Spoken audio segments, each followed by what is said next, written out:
Hi, my name is Brian. Today I wanted to talk a little bit about the National Hockey League.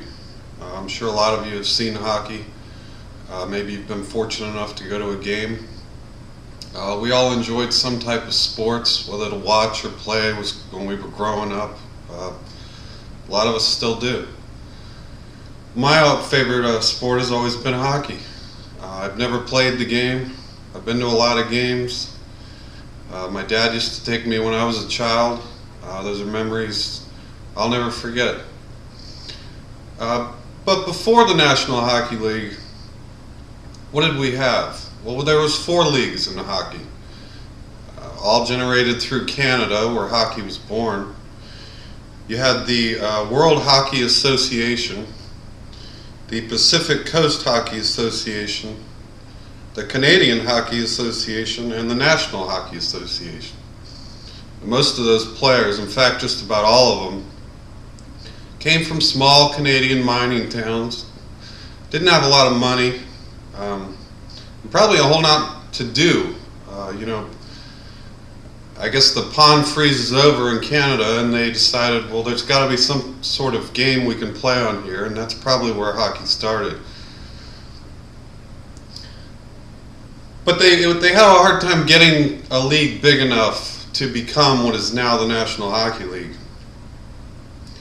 The lack of participation was one problem, because it was a brutal game. It still is a brutal game. But back in those days, they didn't wear helmets. The goalies didn't even wear masks. They didn't wear padding. And that's all changed. And I'll show you some examples here in a moment. Injuries were a constant part of the game.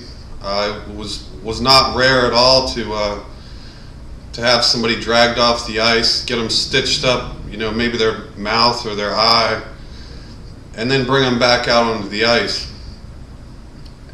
And that kept a lot of people away from hockey.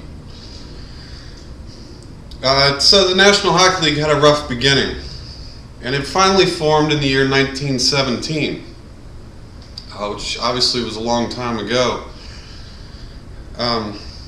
There were 6 teams when they formed the National Hockey League. There was the New York Rangers, there was the Chicago Blackhawks, the Detroit Red Wings, the Montreal Canadiens, the Ottawa Senators, and the Toronto Maple Leafs. And all of these teams still exist today. Those 6 teams, they nicknamed the Original 6. You might see people with t-shirts on them that say the Original 6. Well, that's what they're referring to, those 6 teams that were the core of the NHL. But it was a slow start. A fire destroyed the Montreal arena. 2 teams dropped out of the league in 1918, right after its formation, due to financial hardship. And the stadiums were small. They weren't drawing a big crowd. The average stadium back then sat around 4,000 people, which sounds pretty big for those days, but when you're trying to make money and pay for the operations, it's not a lot. It cost about $110,000 to build a stadium back then, and that's a lot of money. We're talking about people that didn't have a lot of money back in those days. Finally, in 1967, the NHL expanded. The sport became popular. More and more teams came in the league, and more teams left the league. They were coming and going. But finally, by about 1967, when they did expand, the NHL started to become what it is today.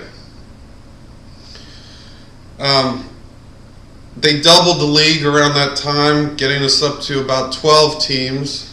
And that ended the Original 6 era. It was no longer the Original 6, it was bigger than that. So with the expansion and these changes going on, they had to come up with some new rules. One of them was the goalie mask. If you've ever seen the movie Friday the 13th with Jason, the bad guy, that mask, that's about the equivalent of what they used to wear back when they first started wearing them. They started wearing gloves, they started wearing helmets. But these changes, they came at difficult times. The fans didn't like the equipment. They called them sissies, and it was changing the game. And finally, a man got injured during a game. He was hit by two defenders coming down the ice. His head hit the ice, cracked his skull, and he bled and died right there on the ice. And that's when players started realizing, you know, these helmets are probably a good idea. So they did start wearing them. You've got your skates. These are all dangerous things. A hockey puck, one hit with one of these things can seriously injure you. A hockey helmet, which is nice, protect your head. All players are required to wear them now. And where did it all lead us? Well, nowadays, the players make millions of dollars. It costs thousands of dollars to build these, millions of dollars to build these stadiums.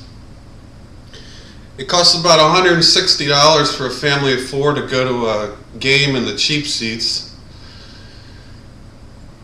So it's become so big now, it's a different game. It's still a brutal game. Not long ago, a player named Chris Simon stomped on another player, almost ending the man's life. And it cost Chris Simon his career. He got a 30-game suspension, but he didn't play hockey after that.